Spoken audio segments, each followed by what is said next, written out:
Like, what's next as far as like opponent, you know, like or when you want to fight? I think you've signed the contract with Charles Oliveira, is that correct? Oh man, I've definitely I've signed that. I've signed it. Are we talking about that? Or? I said 10 years in the UFC. Massive accomplishment. Not something that everyone's done. It's probably one of few. Can you tell us about the phone call you first got when you got told you were in the UFC? Oh, there was no phone call, Cobb. It was quite a simple post. Like, one day I'm going to post up like my interactions were one word, back and forth exchanges. I initially messaged Joe Silver, so Joe Silver was still a matchmaker, and I was just like pretty much like, hey, UFC's coming New Zealand, I'm the best guy from here, I'm like, you need to put me on the card. And he said, I'll forward you to Sean.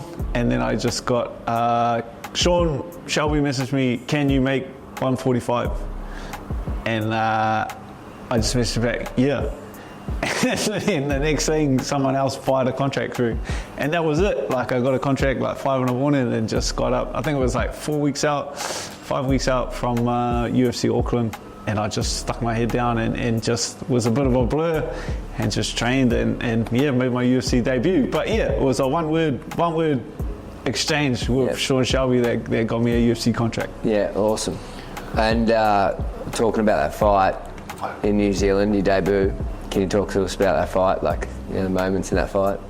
Oh yeah, like just bricking yourself really, like you're fighting in front of your hometown. There's just like a lot of pressure. There's a sold out arena. There's 10,000 people that at some stage or another you've met, or so it's like the added pressure of the rest of your life. Everyone's gonna remember in 50 years. They're gonna be like, I remember when you got knocked out. So it's like that added pressure.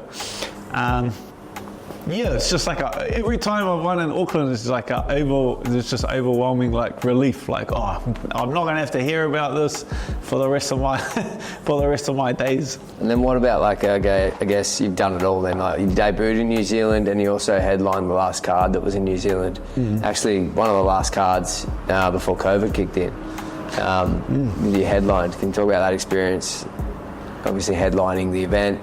Yeah, that was pretty crazy, like headlining in Auckland, just because it's cool, man. I like just sitting out at home on my couch, playing PlayStation, and then drove 10 minutes down the road, park up, and get inside and have a fist fight. Like, it was, that was like, yeah, that's as good as it gets. Like, that's the same drive you do every single day of the week to go to the gym. So then instead of going to the gym, you just take a left, drive somewhere else, and main event UFC Auckland was pretty crazy. I guess over the last 10 years, mate, you've had your ups and downs on the journey.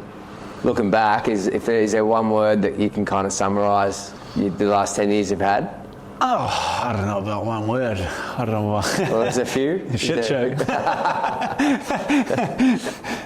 Yeah, like I knew at the time that I did get into the UFC, that like my game was not like fully developed, but that's just an opportunity that you can't pass up. So it's not like a lot of other fighters. Like now, I feel like it's progressed to the point now where fighters have to be like their game has to be complete. They have to be like a well-developed fighter before they get into the UFC now, just because the stakes are so high. I feel like when I got in, it was like my skill set was all over the show. And I knew I would have to develop in the UFC, which is like a pretty, like it's a sink or swim business as it is the UFC. So to develop in the UFC, like I started off like 3 wins, 3 losses in my career. It's just like a big learning experience. But my learning experience, like everyone has seen the ups and downs. And so it's like, it's kind of just, you have to water off a duck's back. Like you just have to brush it off and keep the ball rolling. Yeah. Obviously, over those 10 years, but you've been ranked in both divisions. Is that correct? Am I correct in saying that? Oh, mate, I've been around before the rankings even existed. Yeah, you've been obviously been ranked in both divisions, which is really, something it's quite a big accolade, to be able to be around the industry for so long and in the UFC for so long, but also be ranked for so long.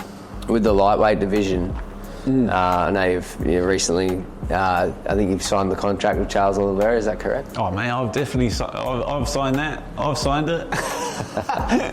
Mate, my newsfeed is getting crushed. Yeah. Now I'm getting people, can't wait to see him fight. Complete fabrication.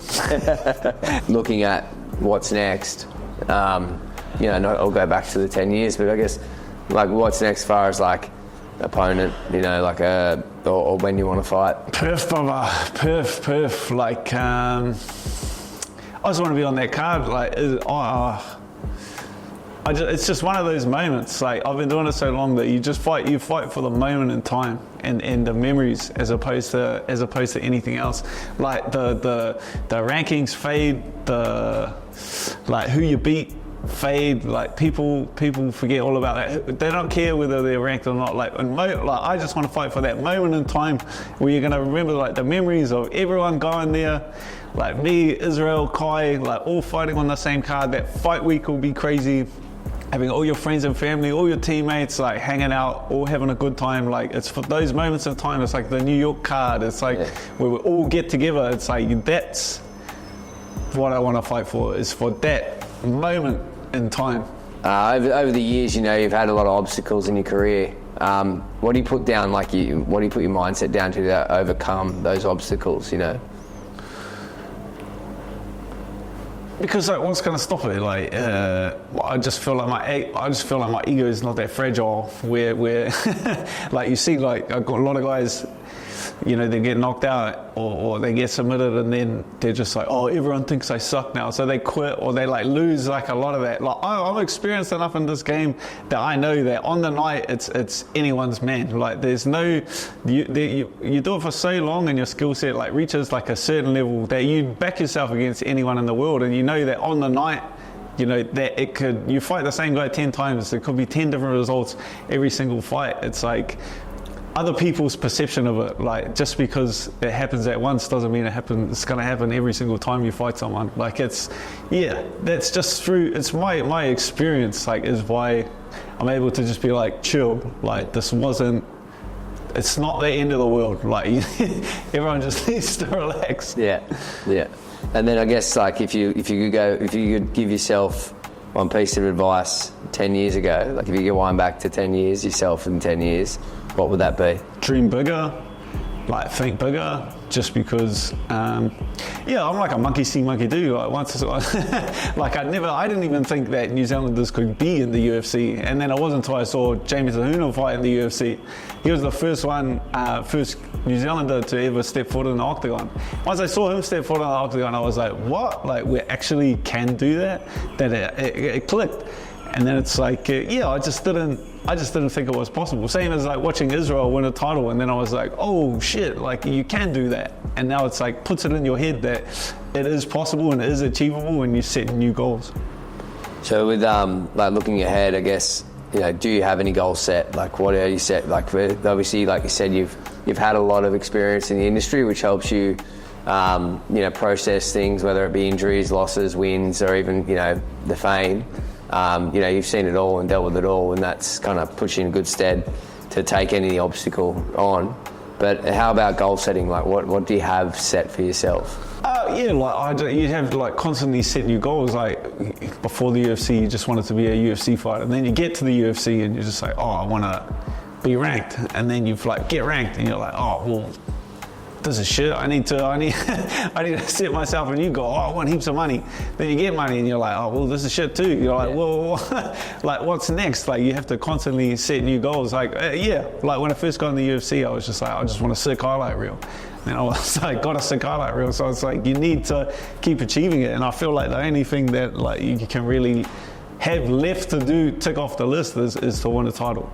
Looking back on your victories or any fight, even like win or lose, like I feel like you've had some great fights that might not have gone your way, and really pivotal points in your career. But I guess among all your victories or losses, which do you consider the most significant? That's like the funny thing about it. There's like cool stories behind, like wins or losses. There's like cool stories behind all of them. Like the stories haven't even really been told. Like people talk about like, they think people thought that like Barboza was the end of the world. When you get like smashed up by Barboza, it's like the end of the world.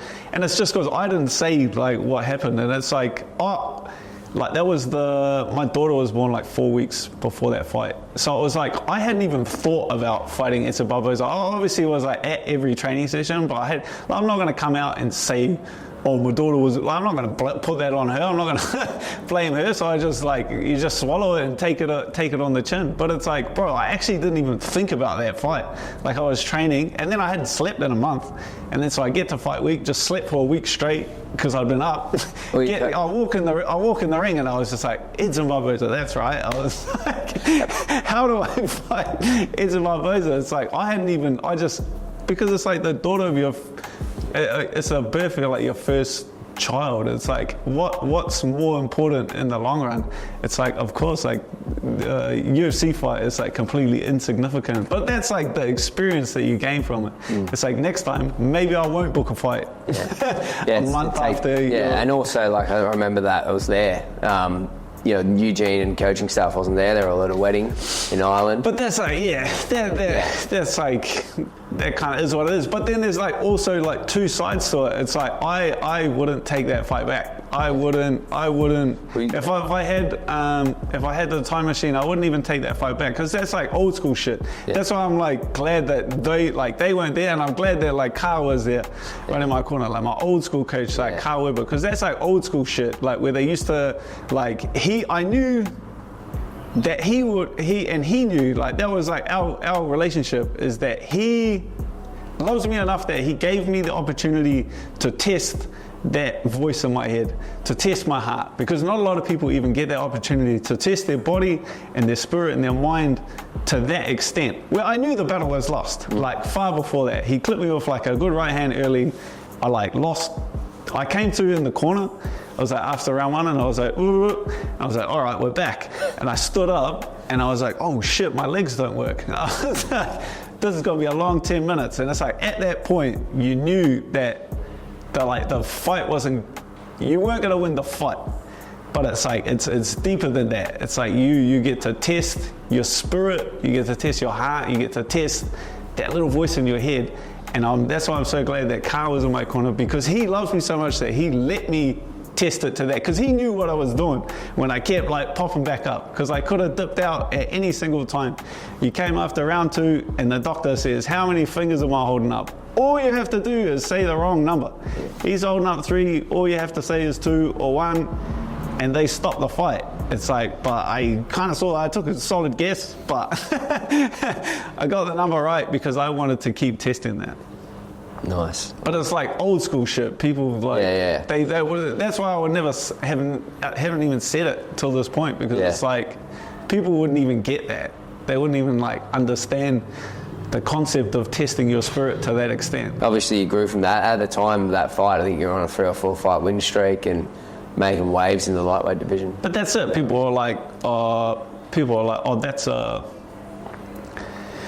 Like your fighting career can be like this, but like life has been like this. It's like after that fight, like I bought my first house. You know what I mean? So it's like people after that, like, whoa, like they feel bad for you and think like, oh, this is a massive loss. But it's like in life, it's like, man, I bought through fighting and taking that fight, like I was able to like buy a house and pay off a house like mortgage free, which is like crazy in like this day and age. Yeah, for sure, 100%. Going back to like obviously talking about the gym, city kickboxing. I know that you've got Aaron Tao, who's you actually gave a scholarship to, and in your previous the gym that you owned. You did a bit of a competition and and you selected him. So obviously you saw something in him in the early stages. Out of all the people that put an application in, now he's been given a chance to fight on Contender Series. What's your relationship with Aaron, and like what do you think? Like, what's your predictions for him in the future? Yeah, like we just speak the same language. Like we're on the same page, and that's why it's like cool when I saw like the way he was, because he's like me when I was that age. You're just super physical, aggressive, and But in like a lot of guys in this industry get taken advantage of. Like if you're willing to fight absolutely anyone on any notice, or you know what I mean, any weight, like you get taken advantage of on this game because you accept everything that comes across your table. That's why it was like cool to understand that he's like that, and then be smart enough to like protect him from that. Just be like, nah, he's not like ready to fight, or nah, like he's injured, or nah, he needs like more time. So it's like, yeah, but he's a gun. Like when he's locked in there, Contender's perfect for him because they like finishes and exciting fights, and he's just not capable of having a boring fight. So it's like, no, you're gonna have to chill him out when Dana White's out there and giving him the Dana White speech. Like you're gonna have to give him some calming down because he's gonna all the game plan is gonna get fired out the window. Obviously then Cam Ralston is an Aussie kid from Sydney, middleweight. I think he's 8-1 or 8-2 in his career. He's got a shot as well. I think he fights August 20. Yeah. Contenders. Another good talent out of City Kickboxing. Oh, Cam is like I say that a City Kickboxing, because I've travelled around the world, trained at all different gyms, seen like a lot of different programs and approaches. City Kickboxing has like the hardest like volume of training of any gym in the world. Like our program is the hardest program on the world, and that's why we get to the level we're at. And in the hardest program, Cam is the hardest worker in the room. Cam is at every session absolutely outworking everyone. So that's why like he gets pushed, or Eugene and our team like push him so much, because that's the guy that's there helping everyone else. That's the guy that's there when you need a body. That's the guy that is always going to bat for you. So it's like this, to give him some shine, to get him in the UFC will be huge for us. Yeah. Just because like we at City Kickboxing, like we prioritize like work ethic over everything else. So Cam has the best work ethic out of absolutely everyone in the gym. So for him to get his stars, for him to get his moment, to get his shine on that day in the UFC will be massive for our team. Awesome. It's good. It's good insight with Cam.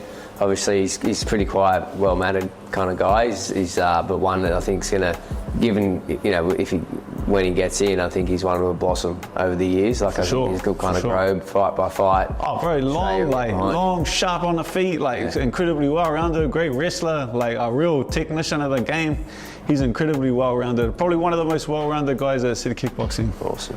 And then last but not least, the most recent signing the Dana White Contender Series has been Navo Sterling. Yeah. A lot of hype behind this kid. Seems very kind of dialed in. I think a lot of, I guess, Israelim a bit with the way he thinks and the way he operates. Everything ticks all the boxes, like mentally, physically. I don't know what he's doing as a fighter. Like when it's doing like hill sprints with him, and I'm about 10 meters up and he's at the top of the hill, and I'm going, like, he's just an athletic freak. He's just a super freak. Could be I was going, what are you doing in fighting, mate? I said, if I had your build, I said, I'm 70 kilos. I said, I can't do any other sport. I was like, if I had your build, I'll be a fucking All Black. I don't know, what are you doing getting punched in the head for money, mate? I'll be kicking a rugby ball around getting millions of dollars. Yeah. I said, you're in the wrong game. But he loves this. He's dedicated to this. He's just a super athletic freak. Could be any world champion at any sport. Yeah, awesome. And then obviously, with the boys you mentioned, you got Kai coming back, and Israel on that Perth card. So good to see Kai back. Yeah, perfect fight to him. You know, Steve's coming off the title, and as we all know, you fight the guy who just fought for the title, then the title shot's next. So for Kai to get in, he's still ranked, top 5, one more win, back in title contention. If not, his next fight will be a title shot. So massive fight for him. Israel looking better. Yeah, looking better than he's ever looked. He's hitting like a truck. He's taken some time off, completely recovered, been working on his strength every single day, and he's enormous, and I can't even bother sparring him anymore. I'm sick of it. He's hitting like a truck now. I can't even be fucked. Born and raised right here at Auckland, New Zealand, Daniel the Hangman Hooker. You're getting these boys hurt. You need to give me someone on my level. Let's go.